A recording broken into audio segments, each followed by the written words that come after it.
क्या आपने कभी सोचा है क्या कारण था कि महाभारत जैसे महान युद्ध में जहां हर देवता हर योद्धा अपनी भूमिका निभा रहा था, वहां हनुमान जी स्वयं युद्ध भूमि में क्यों नहीं उतरे? क्या ये सच है कि वे पूरी लड़ाई के दौरान मौजूद थे लेकिन किसी को दिखाई नहीं दिए? क्या वजह थी कि श्री कृष्ण ने भी उन्हें युद्ध में सीधे शामिल नहीं किया? और सबसे बड़ा सवाल, क्या हनुमान जी की मौजूदगी ही पांडवों की जीत का सबसे बड़ा रहस्य थी?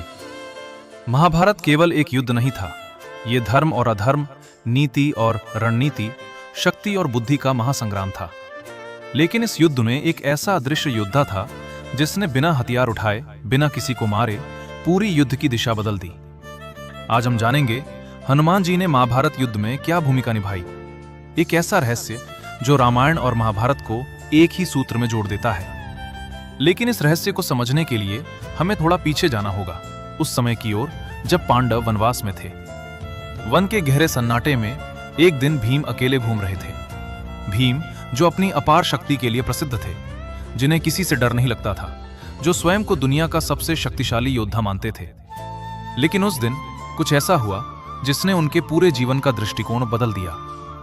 जंगल के रास्ते में अचानक भीम को एक बूढ़ा वानर दिखाई दिया जो रास्ते में अपनी पूंछ फैलाकर लेटा हुआ था। भीम ने गर्व से कहा, अरे वानर, अपनी पूंछ हटाओ, मुझे आगे जाना है।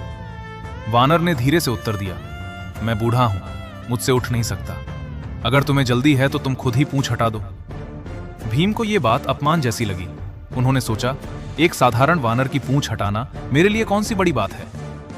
लेकिन जैसे ही उन्होंने पूंछ उठाने की कोशिश की, वे हैरान रह गए। पूंछ हिली तक नहीं। भीम ने पूरी ताकत लगा दी, लेकिन फिर भी पूंछ ज्यों की त्यों पड़ी रही। अब उनके चेहरे पर घमंड की जगह आश्चर्य और चिंता थी।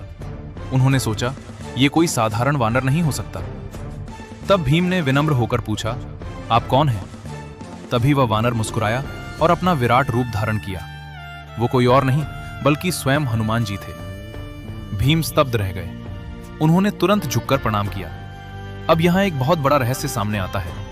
भीम और हनुमान दोनों ही पवन देव के पुत्र थे, यानी वे भाई थे। हनुमान जी ने भीम को केवल अपनी शक्ति नहीं दिखाई, बल्कि उन्हें यह भी सिखाया कि सच्ची शक्ति विनम्रता में होती है, अहंकार में नहीं। उन्होंने भीम को आशीर्वाद दिया और कहा, जब महाभारत का युद्ध होगा मैं तुम्हारी सहायता करूंगा, लेकिन एक ऐसे रूप में जिसे कोई समझ भी नहीं पाएगा। यहीं से शुरू होता है महाभारत युद्ध में हनुमान जी की अदृश्य लेकिन सबसे महत्वपूर्ण भूमिका। लेकिन सवाल अब और गहरा हो जाता है। अगर हनुमान जी युद्ध में सीधे नहीं लड़े तो आखिर उन्होंने पांडवों की मदद कैसे की? क्या वे सच में पूरे युद्ध के दौरान मौजूद थे? और क्या वजह थी कि श्री कृष्ण ने स्वयं उन्हें एक विशेष स्थान दिया जो पूरे युद्ध का सबसे बड़ा रहस्य बन गया? आगे जानेंगे अर्जुन के रथ पर बैठा वो रहस्य जिसने युद्ध का परिणाम तय कर दिया।